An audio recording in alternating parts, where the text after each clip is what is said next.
चर्चा।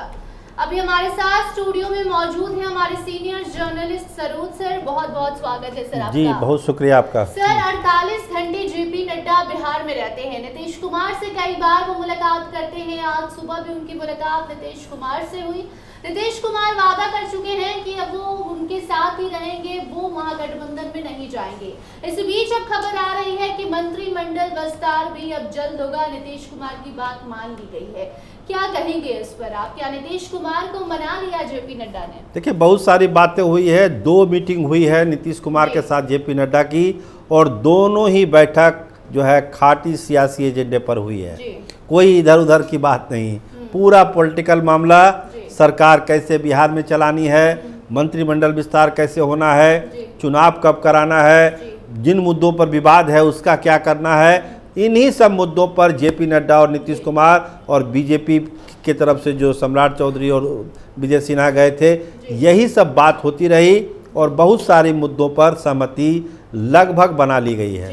नीतीश कुमार का मन टटोलने की कोशिश भी की गई होगी, और क्या नीतीश कुमार जिन मुद्दों को लेकर चाहते थे कि बीजेपी उनका बात माने, वो बात भी मान ली गई होगी, या फिर इस पर दिल्ली जाकर सोच विचार किया जाएगा? क्या खबरें निकल कर सामने आ रही हैं भीतर से? देखिए जो सोर्स है वो यही बताते हैं कि जो बिहार के लेवल का मामला है, जैसे मंत्रिमंडल विस्तार है, इसमें दिल्ली को कुछ नहीं करना है, तो मंत्रिमंडल विस्तार को लेके एक सहमति बन गई है कि भादों के बाद मंत्रिमंडल का विस्तार कर देना है।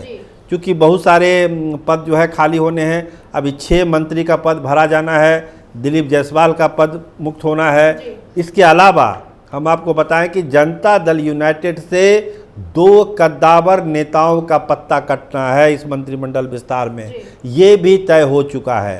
तो जिन जिन मंत्रियों को वोट दिलानी है, करीब करीब एक सिग्नल जो है उन मंत्रियों को दे दिया गया है। जिनका कटना है उनको भी एहसास है कि हम नीतीश सरकार के साथ अब बहुत लंबे समय तक नहीं है।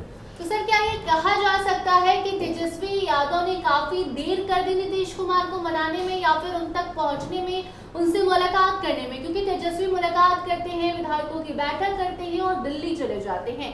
इधर नड्डा आते हैं और नीतीश कुमार को मना लेते हैं और कहते हैं वो कि हम कहीं नहीं जाएंगे। तो क्या तेजस्वी ने नीतीश कुमार तक पहुंचने में काफी देर कर दी, इसलिए उनके सपनों पर पानी फिर गया?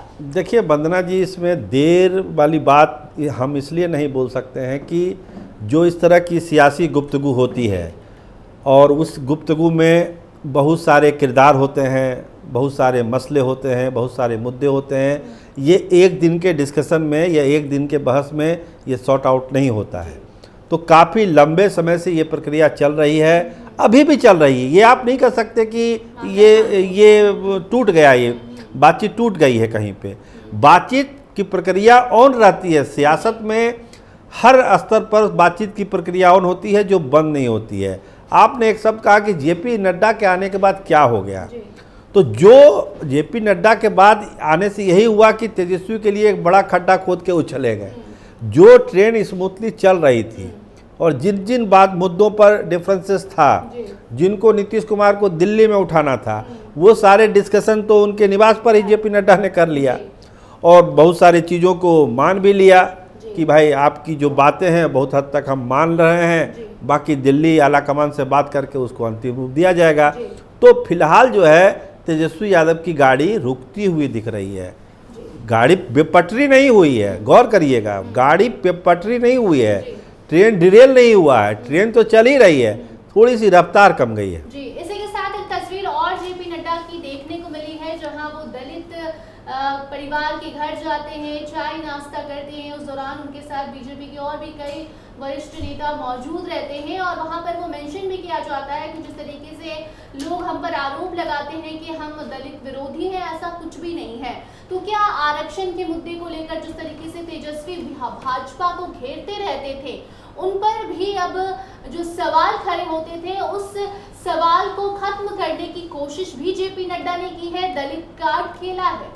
देखिए वंदना जी, इस खबर को और इस आपके सवाल को मैं थोड़ा दूसरे तरीके से देखता हूँ। दलित बस्ती में जाके एक दलित घर में चाय पीने का मामला, आपने दलित कार्ड का शब्द का यूज किया। आप जब दलित कार्ड की बात करते हैं तो सामने चिराग पासवान का चेहरा भी रखिए। ये जो आज चाय वाली सियासत हुई है, चाय पे जो चर्चा हुई है दलित के घर में, आप समझिए कि ये चिराग पासवान के लिए भी एक मैसेज है कि भाजपा अपने बलबूते भी दलित राजनीति कर सकती है। और उसकी शुरुआत, उसकी एक तस्वीर, उसकी एक झलक जेपी नड्डा ने आज बिहार में दी है। तो चेक एंड बैलेंस की वाली जो हम बात करते हैं कि पशुपति कुमार जी जी जी नज़दीकी और इधर आज दलित के यहाँ चाय पीना, एकदम मैसेज साफ है कि चिराग बाबू लेयर मत छोड़िए, ज़मीन मत छोड़िए। ज़मीन छोड़ने के से आपको दिक्कत होगी।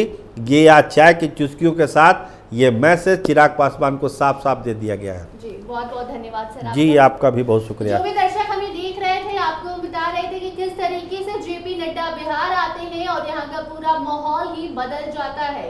एक तरफ नीतीश कुमार को मनाते हैं, दूसरी तरफ चिराग पासवान को भी कहीं ना कहीं अल्टीमेटम दे देते हैं कि आप भी लिमिट में रहिए। आप जिस तरीके से भाजपा या फिर एनडीए के खिलाफ बातें करते हैं और उनके फैसले पर आपत्ति जताते हैं, वो सब आप छोड़ दीजिए और जिसके साथ हैं उसके कदम से कदम मिलाइए। बाकी अब आगे इससे जुड़ी कोई भी नई जानकारी सामने आती है तो आप तक जरूर पहुंचाएंगे। देखते रहिए स्टार टीवी बिहार। धन्यवाद।